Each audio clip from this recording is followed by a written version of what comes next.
For those of you that would want to create your own freelance portfolio website yourself, just give me a minute. If you come to Upwork here, you will see that clients are actually spending 100 to $150 hourly for just website design, and this is just for intermediate web designers. And it's important that before you start creating your website or your client website, you have to plan and strategize to actually structure the right content and get great user experience for your design, to be able to design beautiful images and interface to make sure your website is very functional and delightful. For you to plan well and strategize effectively, here are some key steps you need to follow. So first of all, you need to set your goals. And setting your goals, you also need to plan and strategize. So for the planning, you have to define the website purpose and the primary objective for that website. If it's to lead, sales, brand, or to create awareness.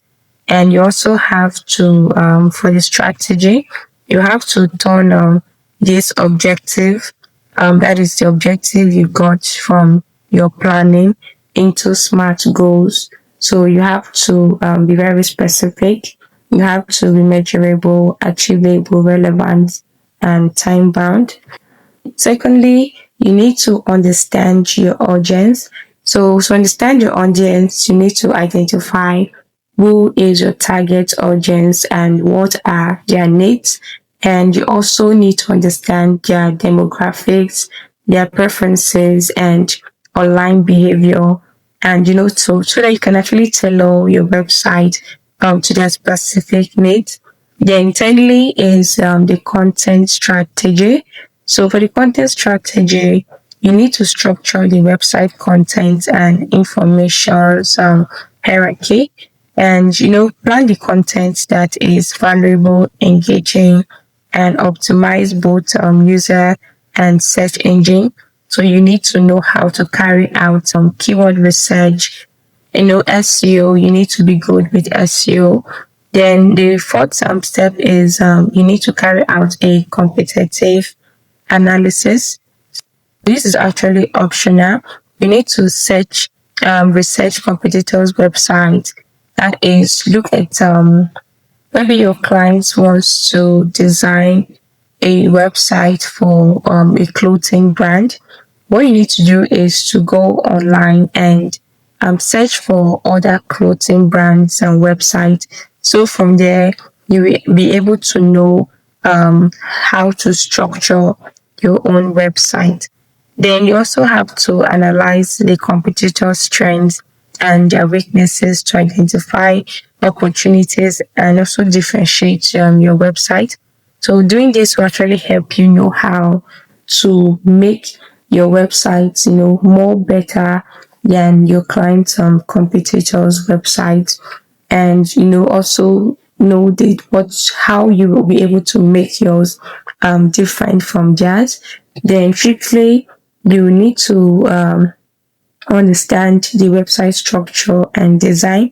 So you have to choose a domain name, hosting provider, and website builder, and you need to consider the overall website layout, navigation, and design elements, that will best support your goals and audience. So this fifth step is very important for you to note, especially if you will be making use of templates to design your website. So choosing the domain name, the hosting provider, website builder, and also considering the overall layout. By the time you have carried out your research, you have seen your client's competitors on website. You know how they structure the website. This will also help you pick the best template for your client. It actually help you know the website, that the template that is best for your client. So the next step, number 6, is content creation. So you need to gather or create content for key pages. Remember, every page has different content. Okay, like we have the about page. You need to get information about your clients, get about them.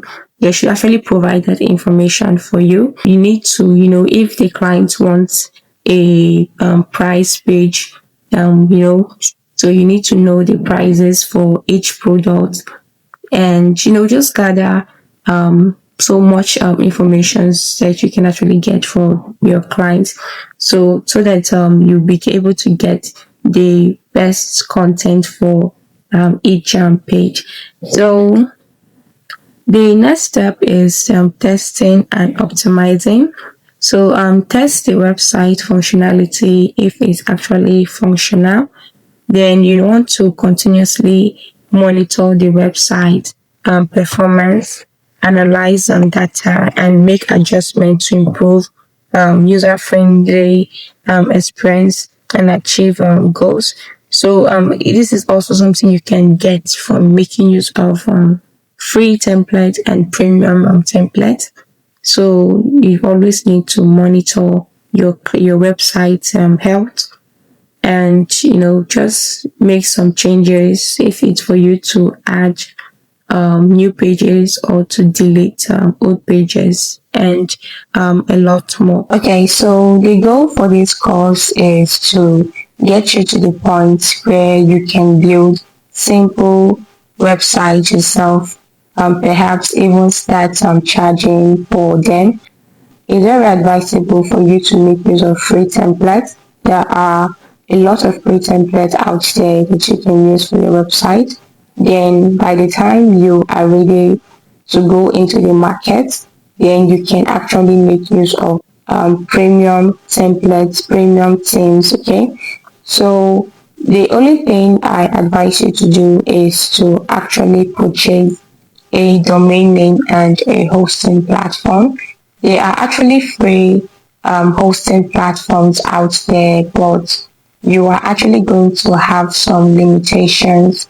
So for the purpose of this course, I'm just going to be showing you the process, how I'm going to be purchasing a domain name and how I'm going to be registering for the hosting platform.